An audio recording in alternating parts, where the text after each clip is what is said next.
got a, or Neil, one of the.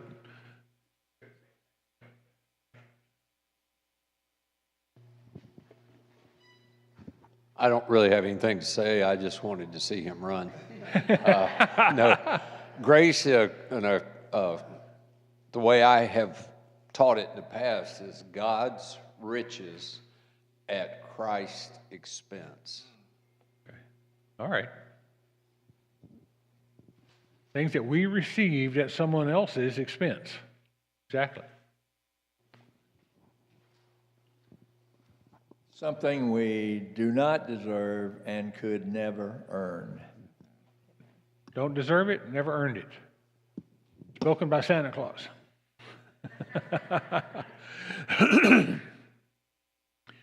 Great definition, I think, of the word grace. There has been tons of discussion around the role that grace plays in a Christian's life, what it is, how it's applied, how we access it. I mean, there's just writing after writing after writing, sermon after sermon after sermon on the concept of grace. Even to the point of where even in the passage in the Bible it talks about, shall we ascend more because grace will abound? Obviously not. But still, it is something we receive that we don't deserve. This is an example of that. There's a contrast if you look at the last chapter, chapter 19 of Matthew and chapter 20. Chapter 19 talks about the difficulty of being saved. In verse 25, it says, who then can be saved? The chapter ends in verse 30, saying that many who are first shall be last, and the last shall be first. And then it converts to chapter 20, and verse 16 repeats the previous verse, but reversing the intention, indicating that those that attempt to achieve heaven by works will not be any more successful than those who don't.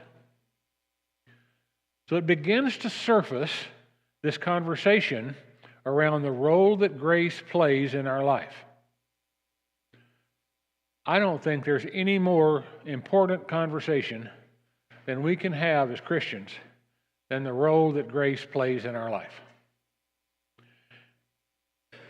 A lot of times we think that life is hard, that we've suffered through illnesses, we've suffered through financial problems, family, relationship problems.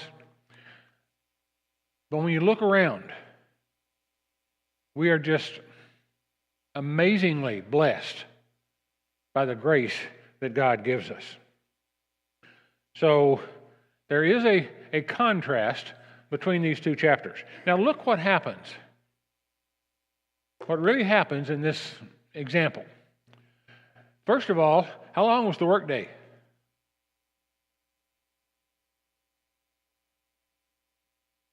$12 hours, wasn't it? That's different from today. That's the first thing that's different from today. A good 5 or 6 hours is probably good today. I mean, we think we sometimes work hard, but some of that time spent at the coffee cup and chit-chatting with the person next to us and a variety of other things, extended lunches, etc.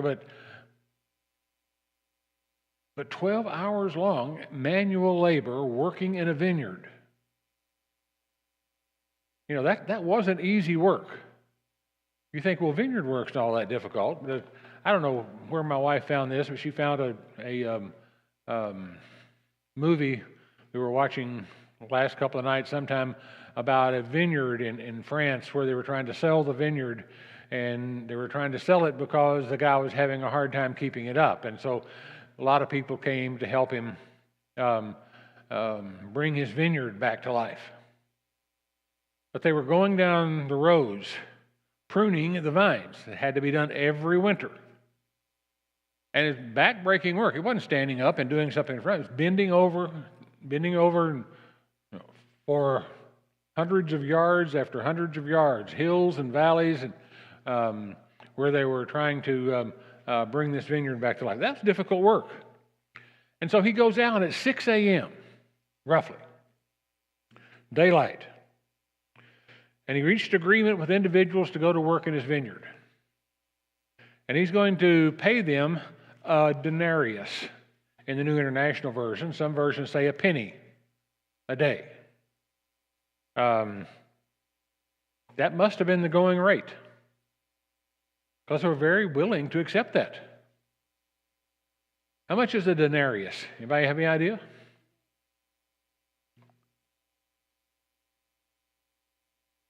In today's world, it's about $50.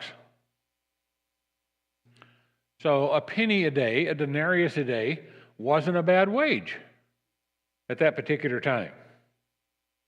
So a workday of 6 a.m. to 6 p.m., sunrise to sunset, is a fairly lengthy workday. So he hires his first hires. Probably the normal rate of work for a day's work during that particular time. So he sees he's probably not making a lot of progress.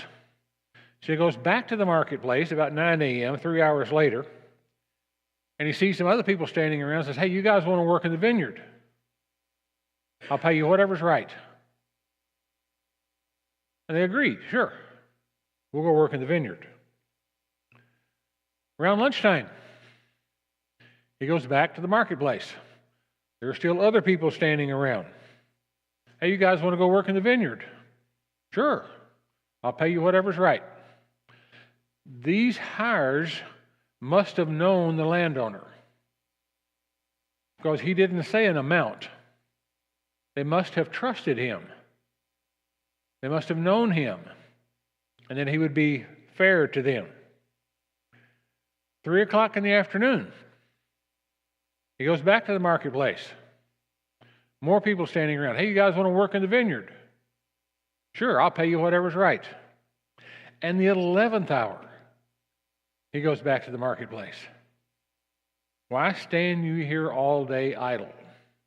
Go into the vineyard, and whatever is right ye shall receive." So they all go to work. He's got things going on in the vineyard, a lot of people working in the vineyard.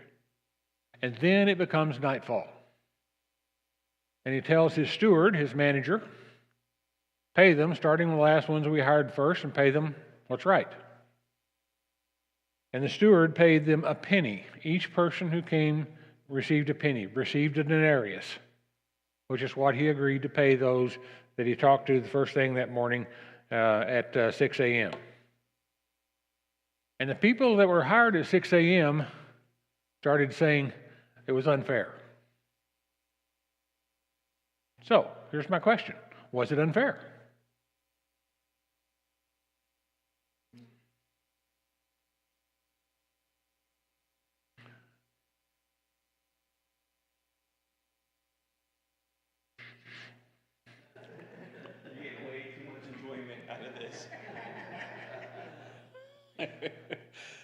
It depends on whose perspective it is. So it could be unfair, or it could be very fair, depending on your perspective. And God's perspective is that it was very fair, because God is God and I am not. Yep. Chris has a comment. Okay.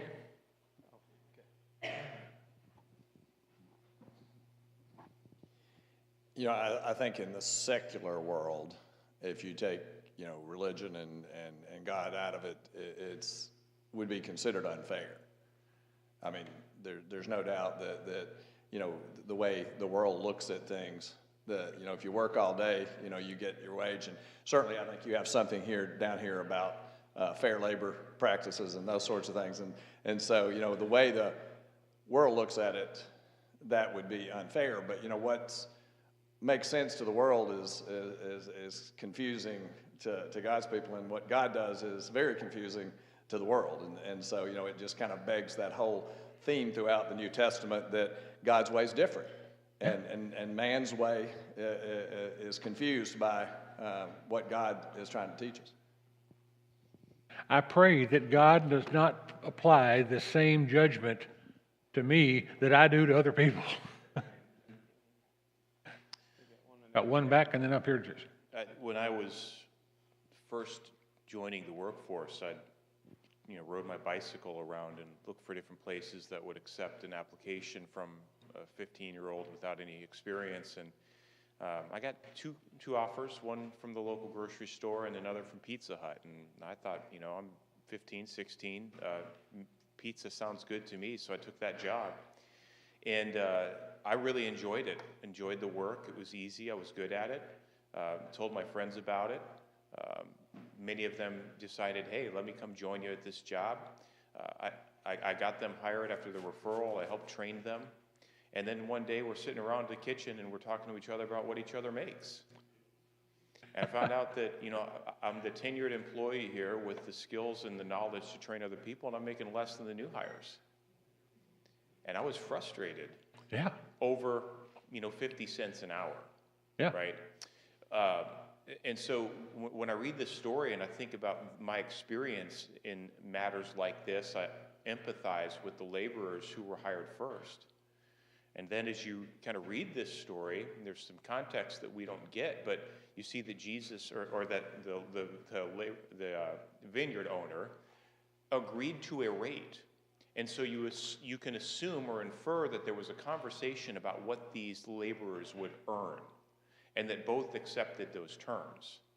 And then as the vineyard owner goes out and hires additional rounds of laborers, we don't know if that same standard was applied to them, but it is obvious that that was the standard of payment which was made. And so as I think about this story and reflect upon what is really important in this message, this moral, the vineyard owner is making it very clear that how long you work isn't going to determine your worth to him, right? Or what makes you who you are, right? So whether or not you come first or you come last was not what was being paid out on or being recognized here, right? It was the laborer who had the right to determine your value. And I mean, that's a tough thing for us to deal with in Yes. this life, but there's really the moral there. It's not the effort that I put forth, I think, is what we're really trying to get at. Absolutely. Yeah. Up this way.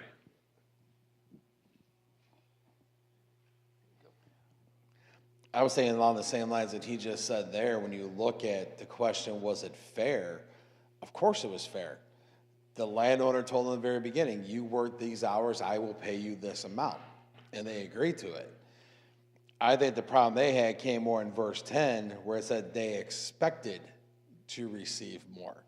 They knew what they agreed to. They knew when they walked up there for their pay, they were going to get a denarius, but in their minds, they thought they were worth more because they work longer than all these other people do. And it was their expectations that made them angry. That's right. Now, got one over here and one back there. At the risk of sounding like I know something about math, and I don't want to portray that, but I've had people talk to me about the binary system, all you computer people and you math people and so forth, and it's either on or it's off and that kind of thing. You look at God, and I believe that God has a binary system. You're either saved or you're lost. And I haven't read anything in the Bible yet that says you can be a little saved or you can be a little lost. For God so loved the world. John 3:16, we love that, right? It's pretty much lays it out there. And so I think there's lessons here about you've got to, I'll use the word, sign up. And whenever you sign up, if you sign up and you're accepted, you're in. You're God's person. Okay. If you never sign up, you don't have a chance. Now, that's the Betts version. Yeah. Over here to the side.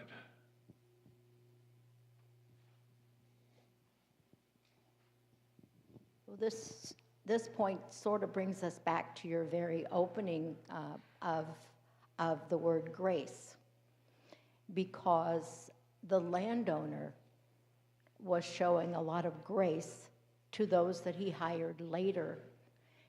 than he did before because he had the ability and he wanted to pay the same to each person. And we think about how God and the landowner, and obviously because it's in the Bible, it must parallel God. There's a lot of us that weren't saved until we were much later in life. And there were those that have been raised in the faith, been faithful a long time, been serving, and still, we're going to all get, if we remain faithful, the gift of everlasting life. Whether it's a short period of time that we are dedicated to, or if it's been over many, many years. Yeah. Great points. Thank you for those comments. But my question there in our language today, in the American society, U.S. society, we have something called fair labor practices. And my first reaction when I read the parable, I thought, well, has the ruler of the house broken a fair labor practice? Probably not for that day and time. Well, first of all, a 12-hour workday would probably break it in this day and time. A penny a day probably would break it in this day and time. We got minimum wages going on. But notice, he didn't reverse. He said, I'm paying you. He told the people the first people he hired, I'll pay you a denarius. I'll pay you a penny for your work for the day in my vineyard. Now, if somebody comes in at the third hour, 25% of the day is gone. So would they expect to be paid a penny? No, maybe 3/4 of a penny. And those who came at lunch, half a penny. And those who came at 3 p.m., 1/4 of a penny. And those that came at the last hour, 1/12 of a penny. But he was showing grace in paying those that came to work an equal amount for the entire day. This is an example, I think, of grace. Go ahead. I never really thought about it from this who's fair and everything, because it means something completely different in the Bible. But if this owner needed to get this project done and the people that were working the entire time didn't work to the speed that they needed, the value and the requirement at the end of the day, I've got 1 hour to finish this job. It doesn't matter how much it costs, right? So he'll pay anything to accomplish that. Does that make sense? Yeah. I've seen that happen, literally, where you bring in subcontractors at the last minute to supplement your workforce because you can't get it done in a short period of time. But I think, well, up here for Neil, I think what you're seeing here, though, is in a very practical example, the impact of our faith. So this parable, if you read it in context, is going back to Matthew 19, verse 27, where Peter answers him, we have left everything to follow you. What then will there be for us? Yeah. That's where this parable begins. Yeah. And of course, Jesus goes on to say, truly I tell you, the renewal of all things, when the Son of Man sits on his glorious throne, you who have followed me will also sit on 12 thrones, judging the 12 tribes of Israel. So you got to look at this in context, maybe not eternity, but maybe what's going on right now. Yeah. This parable, this is just one way to look at it. This parable could very much be about the fact that we are looking at what's happening here on this earth. And I know that some people get really, really blessed, and you think they're too stupid to be that blessed. Right? Or I remember growing up, I went to a private school. My mom and dad got us in that private school because my mom was the secretary there making minimum wage. Everybody I was living around had new clothes and new cars. It was not fair. And when my kids were growing up, I have one that's 3 years older than the other one, and the older one would get to do something. My younger one would say, that's not fair. I should be able to get to do that. Yeah. And so maybe this parable is about us not looking for fairness now, but fairness later. And I think and added to that, it's what creates these expectations inside each one of us. Why do I think that's not fair? Why do I think I ought to have more? Why do I think this, that, or the other? What is it that's creating that inside me?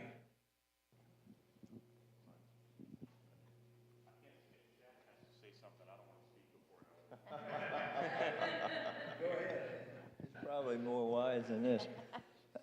The way I get through all this, I just put a big doorstop there that says this parable is not about labor fairness.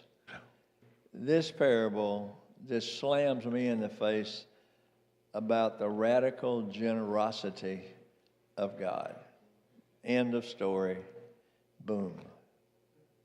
It's if you broaden this context, it's about the impact of Christianity on our world.